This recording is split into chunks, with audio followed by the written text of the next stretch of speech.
हामीले सरप्राइज लाग्यो उल्टो हामीले सरप्राइज गरे अप्सी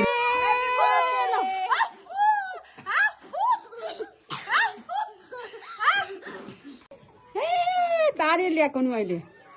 त्यहाँ पार्लरको दिदीले भन्दै थियो साथी आएको थियो केक लिएर मेरो को चाहिँ साथी होला है केक बोकेर आउने भन्ने आयो बिजी छ है नभेटेको नि कति भइसक्यो अब अर्को पुस्दैछ त्यहाँ कति सफा गर्छ त्यहाँ मान्छेको छोरी यहाँ पुसेर त्यहाँ फालिरहेछ वेट वेट कति ढिला भयो राति भइसक्यो एकछिन कुरामा त्यो हेरेर बेबी आयो हुन्छ यता आऊ हुँदैन यता हुँदैन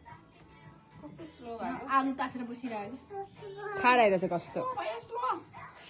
1 Happy birthday to you Happy birthday to you Happy birthday dear Kali Opsi Happy birthday to you बोले सिक्ला फेरि ओइ सिक्ला है सबै